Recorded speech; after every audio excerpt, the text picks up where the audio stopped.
Dalam video ni kita nak tengok 3 strategi untuk tingkatkan jualan bisnes.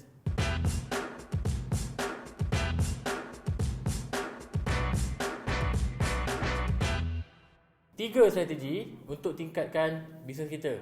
Yang pertama, kita mestilah bagi tahu kewujudan bisnes kita pada orang yang sepatutnya. Maksudnya kita nak reach the right people. Kita kena sampaikan mesej bisnes kita ni. Kadang-kadang kita main buka je. Buka bisnes kita, kita tak bagi tahu pada orang yang betul dan orang tu takkan datang. Sebab tu orang cakap, marketing mesti dilakukan secara berterusan.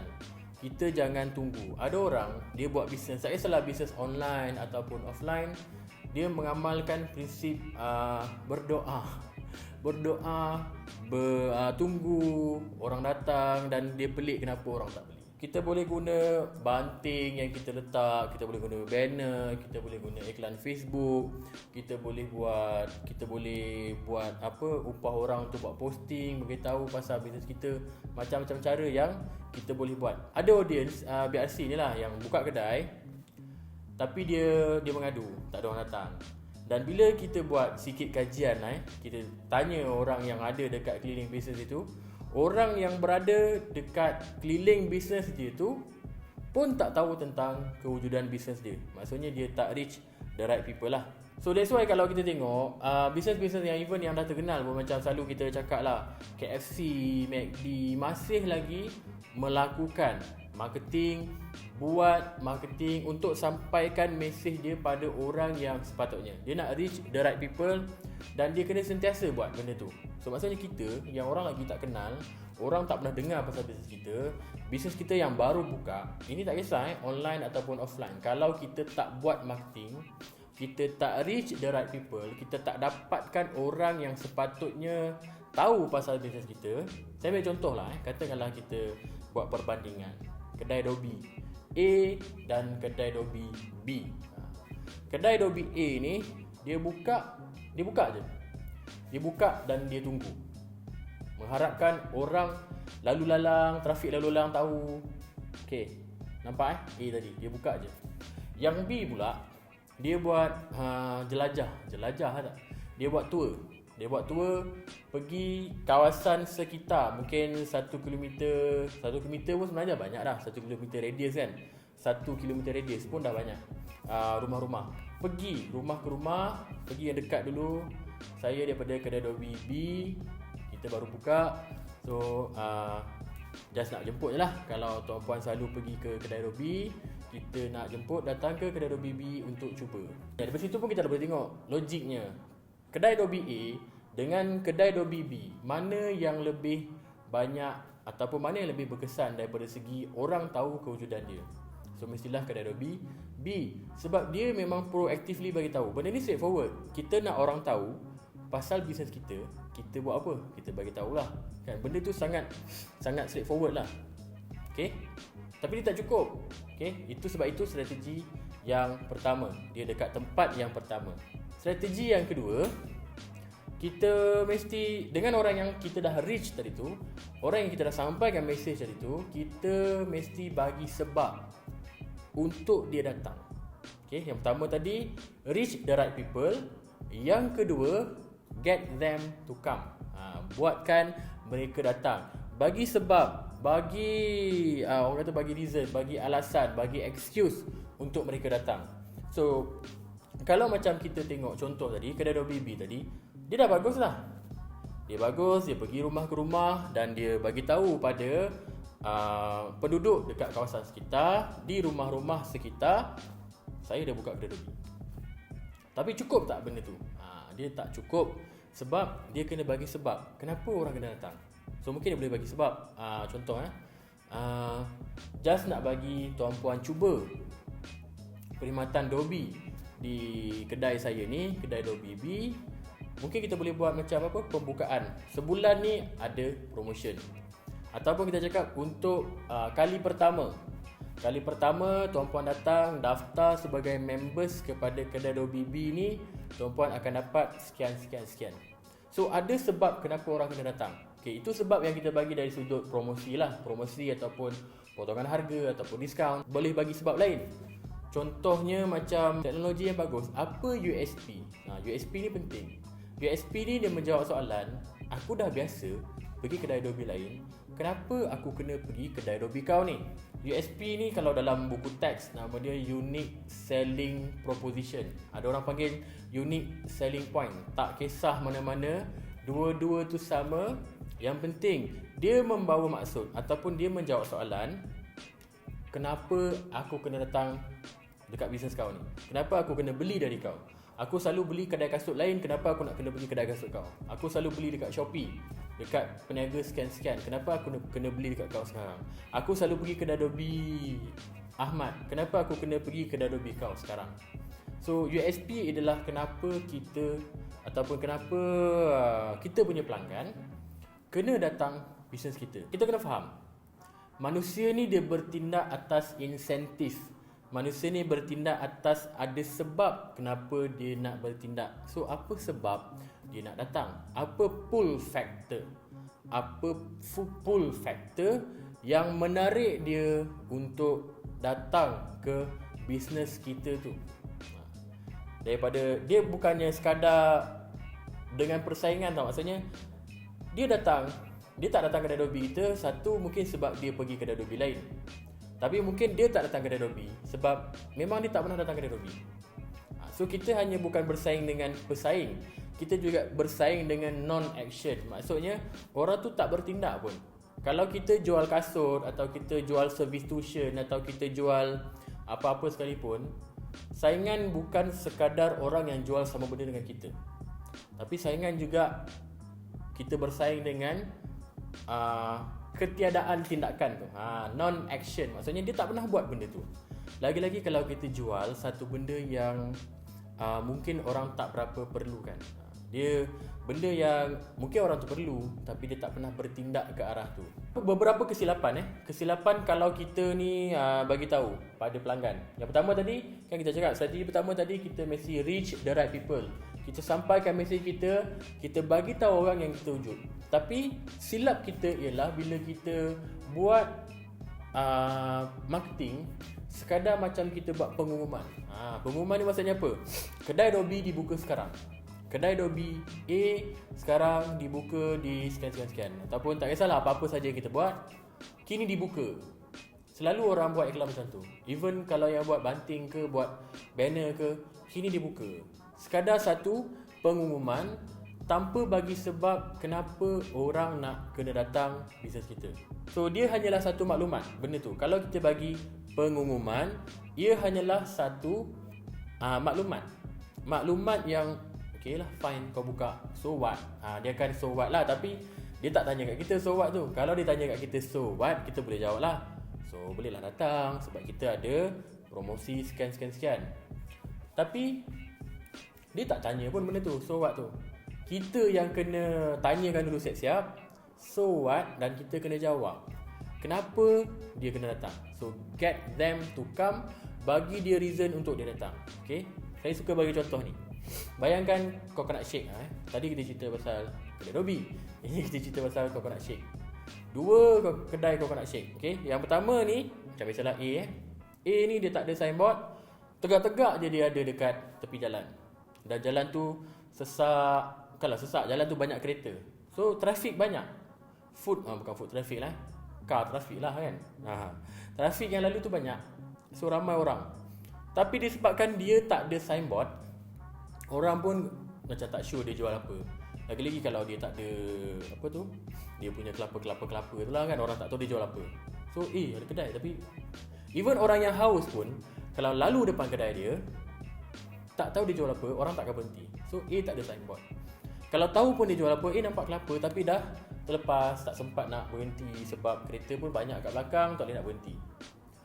Coconut shake B pula, dia jual sama dekat tepi jalan, tapi dia ada signboard. Dan bukan sekadar signboard yang ada depan kedai dia, tapi dia ada juga signboard yang daripada jauh, 500 meter lagi ada coconut shake Alifah, 300 meter akan ada kedai coconut shake Alifah, 200 meter, 100 meter, 50 meter.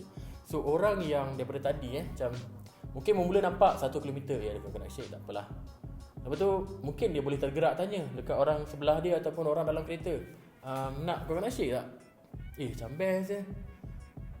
Dia nampak 500 meter, 300 meter, 200 meter. So dia boleh bersedia untuk berhenti, bagi signal siap-siap, boleh berhenti, tak adalah orang belakang marah. So bagi signal dan berhenti. So macam mana? Apa perbezaan antara dua tu? Kalau nak ikutkan, untuk dia buka tu sama je. Untuk dia buka tu dia dah kena buat dia punya stall, dia kena belajar macam mana nak buat coconut shake, dia kena dapatkan bekalan, dia kena upah orang ataupun dia sendiri kena buat, macam-macam. Semua persediaan tu sama. Maksudnya bersusah payah tu sama. Tapi apa beza dia? A dengan B tadi, B mungkin akan dapat hasil yang lebih berkali ganda. Sedangkan susah payah dia sama. Beza dia apa? Beza dia sikit je. Yang A ni tadi duduk dan tunggu, yang B ni tadi menyiapkan pelanggan dia 500 meter, 1 km, 500 meter, 300 meter, 200 meter sampai dekat depan kedai dia, menyiapkan pelanggan dia untuk membeli. Beza yang sikit tu, sikit je beza. Kalau setakat letak signboard sikit, kalau setakat letak papan tanda 1 km lagi ada coconut shake, beza dia sikit je. Yang bersusah payahnya tu ialah buka stall tu. Nak buka stall, nak dapatkan supply, nak buat benda tu susah. Tapi beza dia yang bawa perbezaan okay? Small difference yang bring the big difference. Macam campur rojak bahasa saya ni. Perbezaan kecil yang membawa perbezaan besar ialah dia menyiapkan dan dia bagi sebab untuk orang trigger dan tahu dan kemudian berhenti untuk membeli. Tu ni sama ceritanya macam orang buka kedai Orang buka kedai, katakanlah kita cerita pasal kedai bakery. Untuk dia buat marketing yang bagi tahu orang pasal kita ada buka kedai dan untuk minggu pertama, bulan pertama ni kita ada sekian-sekian promosi. Untuk bagi tahu pasal benda tu tak banyak pun. Mungkin kos dia katakanlah tarik pun katakanlah 1,000. Okey. Tapi dua kedai ni dia dah buat renovation. Dia dah beli mesin.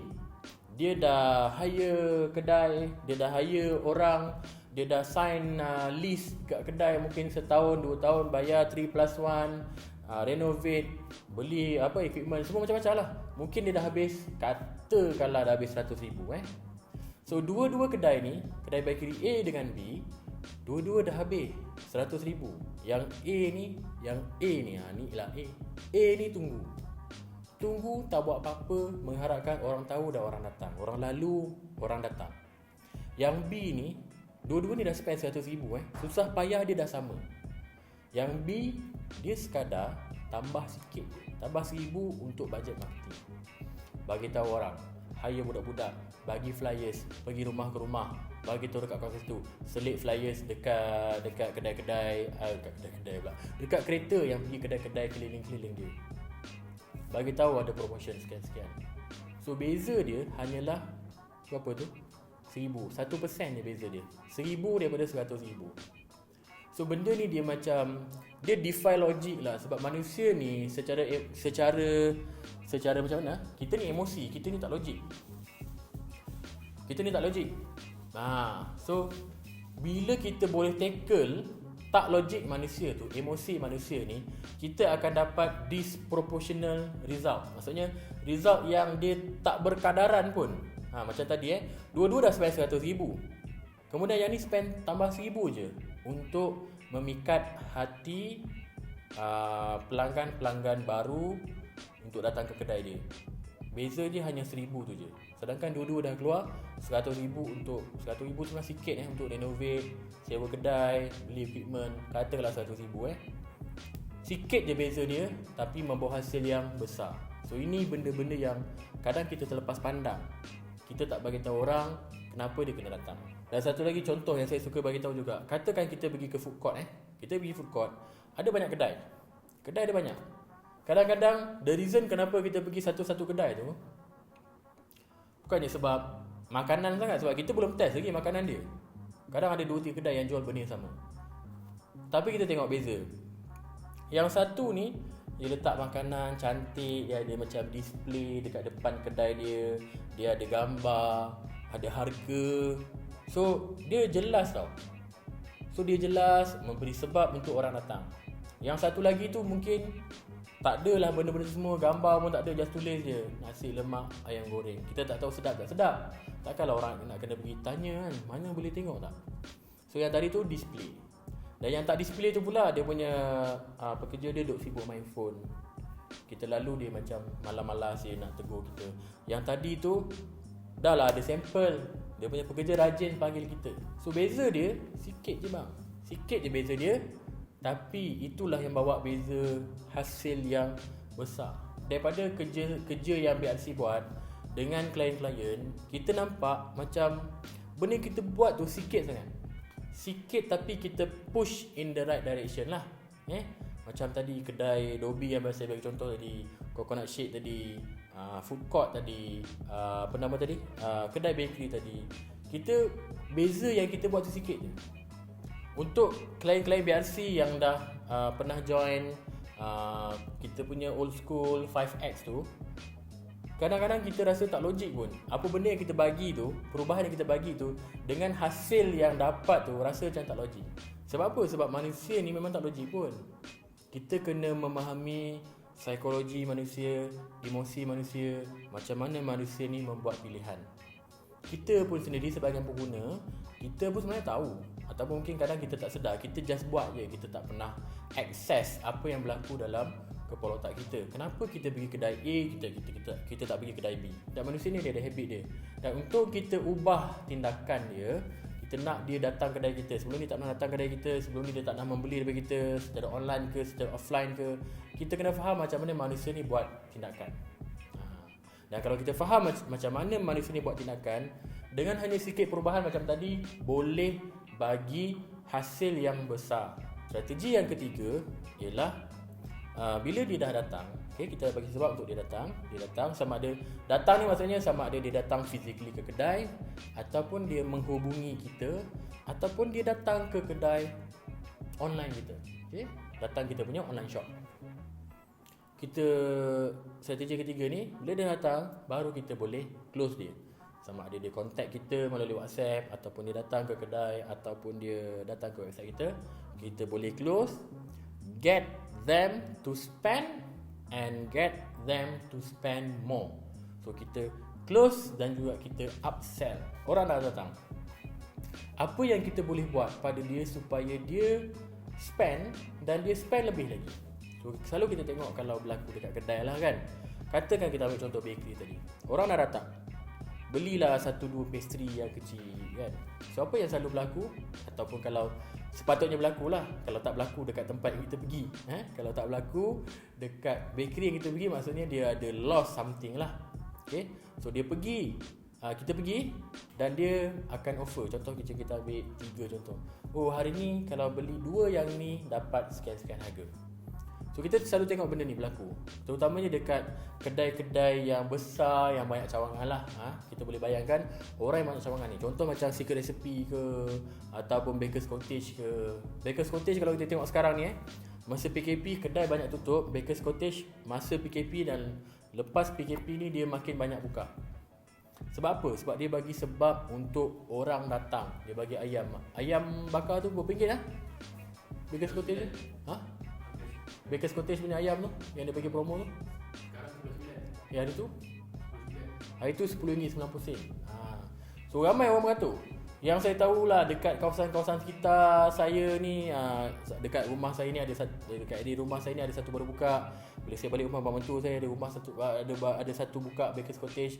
Dekat rumah adik saya ada satu baru buka Baker's Cottage kan. Ramai orang sekarang ni kedai makan tengah tutup, dia boleh buka. Sebab apa? Dia buat orang datang. Ada sebab untuk orang datang. So strategi ketiga ni, get them to spend and get them to spend more. Apa contoh-contoh yang orang buat? Biasanya kita tengok orang selalu bagi contoh McD lah kan. Dia akan tanya nak set besar ke? Maksudnya bila kita order, contoh kita order Big Mac kan, dia tak assume yang kita nak Big Mac togel semata-mata ala carte tu. Dia akan assume yang kita nak set besar. Dan bergantung pada kita lah untuk kita kata tak, saya tak nak set, ataupun saya nak set medium, ataupun saya nak set small. Sebab apa? Daripada kita spend semata-mata burger tu, mungkin kita akan terspend tambah lagi beberapa ringgit, kita ambil yang set besar. Kalau macam siapa yang ada download app MACD tu, saya dah lama tak pergi MACD, so tak tahu, tak tengok kan. Kalau siapa yang download tu, dia ada kupon lah. Kalau beli 2 latte, berapa harga dia. Kalau beli set macam ni, tambah lagi RM1, dapat apa tu, sundae lah, dapat McFlurry lah. Itu semua cubaan oleh mereka ni. So kalau company besar ni buat, maksudnya dia buat sebab dia dah fikir. Dia orang ada team yang memikirkan benda ni. Kita mungkin tak fikir sebab kita kecil, kita macam mana nak buat. Kita tiru apa yang dia buat. Apa yang dia buat? Dia membuatkan kita nak spend lebih, dan membuatkan kita rasa macam rugi kalau kita tak spend lebih. Kadang-kadang kita pergi stesen minyak, dia ada bagi okay, ni barang tu dah siap susun kat depan. Okay, barang ni kalau beli 2 RM3, beli 2 RM3, beli 2 RM3. Ni semua barang ni. So maksudnya, kalaulah seorang tu kebiasaannya membeli RM7 contohnya, orang masuk 7E biasa beli RM7. Kalau dia boleh tambah setiap seorang pembelian RM3, dia daripada RM7 dia dah boleh jadi RM10. So ada peningkatan perbelanjaan oleh setiap pelanggan. So in average bertambah RM3 semua orang. So kita nampak macam mana dia buatkan bisnes tu, membuatkan peningkatan jualan. Dan mindset untuk kita upsell ni ialah kita bagi value, kita offer value. Jangan orang rasa macam saya tak suka upsell ni. Dia macam, saya ingat satu cerita ni diceritakan oleh tok guru saya lah. Tok guru saya dengar interview dia. Nama dia Jack Abraham. Dia cerita, ni tahun 80-an lah, tahun 80-an. Dia beli komputer. Komputer tu dia ada versi yang basic, dia ada versi yang advance. Advance tu tak silap tambah 500 lah lebih kurang, kan. 500 pada Jack Abraham apalah sangat. Tapi bila tanya dekat orang tu, aku patut beli yang murah ke yang mahal? Orang kedai komputer tu cakap, belilah yang murah je, cukup lah tu. Lepas tu, bila dia dah beli, sebab dia beli tu untuk anak dia, so dia ni buta IT lah, dia cakap dia beli untuk anak dia. Tak lama lepas tu anak dia kata macam, oh kita ada benda lah yang kita nak, tak silap saya RM500 tambahan, $500 tambah $500 tu hanyalah untuk dapatkan CD-ROM je. Tak silap saya masa tu CD-ROM mahal lah agaknya kan. So anak dia tanya lah, okay, kita tak ada benda ni, kita tak ada app software ni, tapi kalau nak install kena ada CD-ROM. So dia tak ada CD-ROM, dia bengang lah. Dia rasa bengang dengan orang yang kat kedai tu, sebab orang kat kedai tu tak bagi tahu dia ada sebab kenapa dia nak kena beli yang mahal. Kita jangan berburuk sangka dengan pelanggan kita. Kita anggap pelanggan kita nak murah semata-mata. Kita kena fikir pelanggan kita nak value. So Jack Abraham ni, dia bengang dengan kedai tu bukan sebab kedai tu jual benda murah. Bukan sebab kedai jual benda mahal, tapi sebab kedai tu jual benda yang murah. Dengan RM500 yang dia kata, alah tambah 500 je, tapi aku tak dapat benda ni. Dia rasa marah sebab dia tak rasa yang kedai tu cuba untuk terangkan value tu, tak cuba up the value. Kita jangan fikir upsell, kita fikir up value. Kerja kita membuat tawaran, orang nak tak nak, kita biarkan dia decide. Kita jangan decide untuk dia. Aku tak nak lah buat upsell ni, aku tak suka, aku rasa geli, aku tak nak. Padahal kita pergi kedai yang kita jumpa bakery yang dia offer, hari ni kita ada ni tau. Bayangkan kalau kita keluar, kita beli 3 kan. Kita beli 3, contohlah kita beli roti lah, kita beli roti ni 3. Dan kita keluar sampai kat rumah baru kita tahu sebenarnya kalau kita beli 5 tambah RM2 je dapat 5. Tapi kedai tu tak bagi tahu, adakah kita bersyukur dia tak bagi tahu? Dan kita anggap macam setiap kali kita nak bagi tahu tentang value, bagi tahu tentang up nilai, up value, upsell tu, janganlah kita rasa macam orang takkan suka. Ada orang suka, dan kebanyakan orang suka pun. Yang tak suka ni 1-2 orang je, lantak dia lah kan. Kita tengok balik, recap balik daripada yang pertama tadi. Yang pertama tadi, kita kena reach the right people. Bisnes kita, kalau kita tak bagi tahu orang yang betul, kita tak sampaikan mesej kita kepada target market yang tepat untuk bisnes kita, kita duduk berharap, tunggu, tak bagi tahu, tutup mulut, nganga je, kita takkan menjadilah bisnes kita. Yang kedua, get them to come. Buatkan mereka datang, bagi sebab untuk mereka datang. Dan macam kita tengok tadi, tak susah untuk buat mereka datang kalau kita go just a little bit more, cakap. Kita dah ada buat benda banyak ni. Terutama kalau kita buat bisnes yang perlukan modal besar lah. Kita buat renovation, kita buat hire orang yang bagus, kita beli equipment, tapi kita tak sampaikan message. Dan kita tak bagi tahu kenapa orang kena datang. Tak bagi sebab. Susah lah. Itu yang kedua. Yang ketiga, apa tadi? Get them to spend and get them to spend more dengan kita. Maksudnya kita bagi apa yang patut untuk dia beli dan kita bagi value yang lebih supaya dia beli lebih. Okay, itu settle 3 strategi.